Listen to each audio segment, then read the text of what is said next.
خدا. مامان ببین، اینو میگفتم خیلی با ارزشه ها. اینم طلاهات، هم حق مهریت هم طلاهای عروسیت همش هست. طلایی هم که تو عروسی کادو گرفتی اونام هست.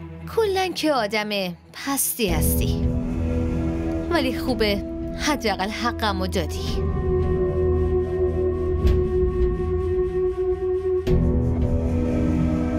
شهزاد، اینو که تو از لندن آورده بودی مگه همونه نیستم؟ برای چی؟ چرا این داره میذاره تو چمدونش؟ اینو بده، این عطر رو من برای تو از پاریس آورده بودم، یادته؟ بعدن دوباره براش بگیرین.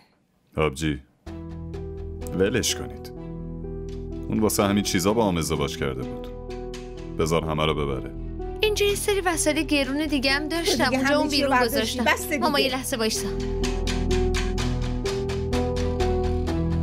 مامان گوش کن، این تو چمدون جا نمیشه، اینو میگیرم دستم. به نوری بگو چمدون. یکی دیگه اجازه نمیدم ببری. شما ادب ندارین؟ اینو خودم با شهزاد خریدم، سلیقه خودمه، واسه همین میبرمش. شهزاد این که برای خونه خودمونه، وسایل خونه رو دیگه برای چی میبری؟ الان داریم ذات اصلیشو میبینیم که متاسفانه دیر فهمیدیم.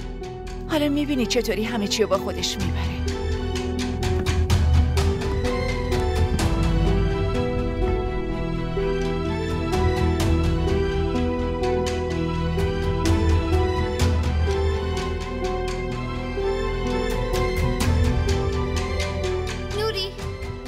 گوش کن، اینو بذار توی ماشین بگیرش و بعدش برام یه لیوان آب، نه آب میوه بیار، 2 تا چمدونم بالاست، اونا رو هم وردار بیار.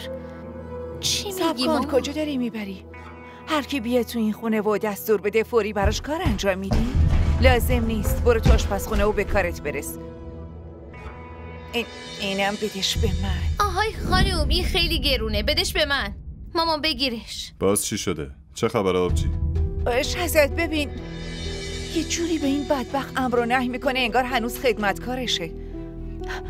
و تو چرا ماشین رو بهش دادی؟ چرا باید با ماشین ما بره؟ ماشین رو به اسم خودش خریده بودم، بذار ببرتش. در ضمن این ماشین که واسه ما چیزی نیست، ولی واسه این ندید بدید خیلی زیاده.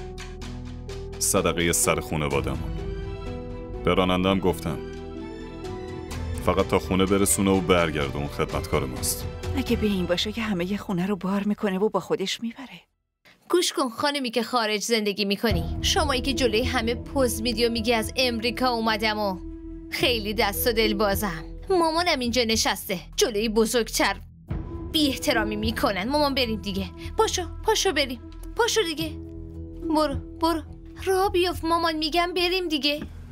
شهزاد این دختره بی تربیت رو میبینی؟ ولش کن آبجی، فاصله ما زمین تا آسمونه. فقط به خاطر تو دارم بی ادبیشو تحمل میکنم. دختره بی ادب تا حالا مثل این تو زندگیم ندیده بودم.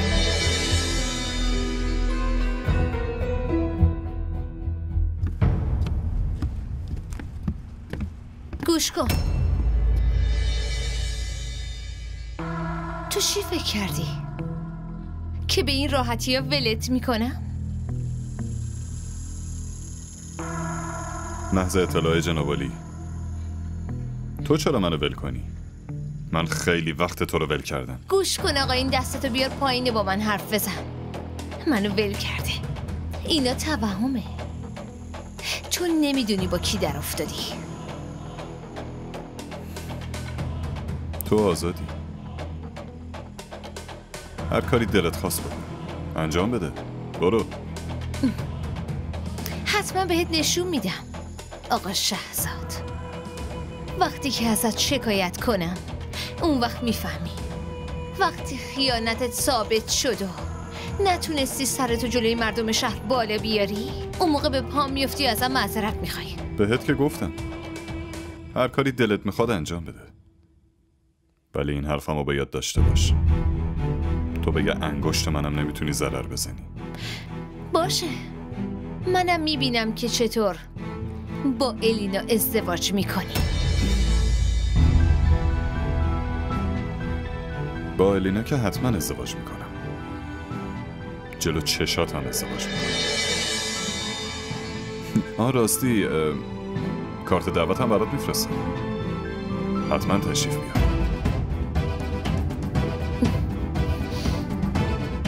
خیلی آدم پستی هستی. تو دل منو شکستی نه؟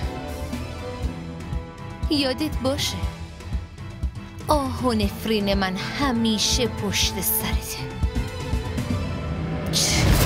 برعکس پشت سرم همیشه دعای خیره.